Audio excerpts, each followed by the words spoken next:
Hello guys, and welcome to this video to review some key points on how to improve your periapical radiographs by doing two main things, alright?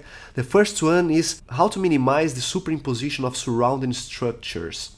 And the second one is how to avoid elongation or shortening of your image. So the first key points that I would like to talk about with you guys is to check the position of superimposing structures. And this is particularly relevant for the posterior maxilla, okay, where we may have the superimposition of the zygomatic bone.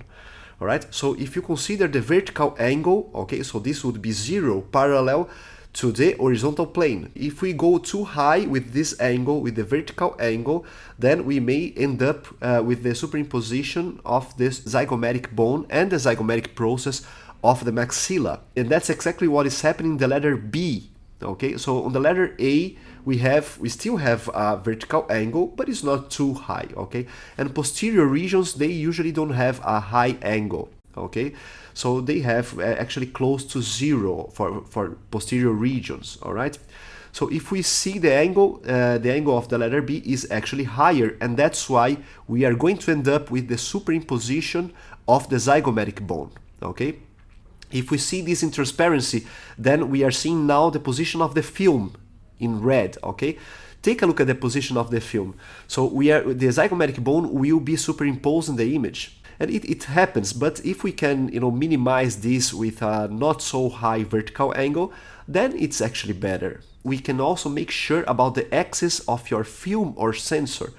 Okay, how to do that? We just retract the lip, and if you have the correct vertical angle, then if you retract the lip, your film will look like almost parallel to the axis of the cylinder of your X-ray source. Okay, that's actually what happens. So for other regions, this is actually different. Okay, so for posterior lower radiographs, it's still closer to 0, but now it's negative, right? So if this is 0, it's -10, for example, the vertical angle, or very close to 0.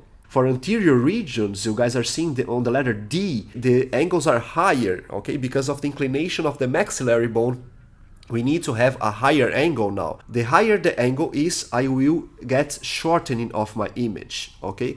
If I have a lower angle, then I will get elongation of my roots of my image, okay?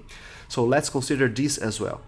And then this leads us to the third key point that I'd like to talk with you guys, which is the horizontal angles of your X-rays. So the horizontal angle of your X-ray should be parallel to the interproximal surfaces of the teeth that you guys want to image. Okay, as simple as it is, right? Because then we avoid superimposition of the interproximal surfaces of the adjacent teeth, right? So those are the tips of today. So if you like this video, please hit the like button and see you guys in the next videos.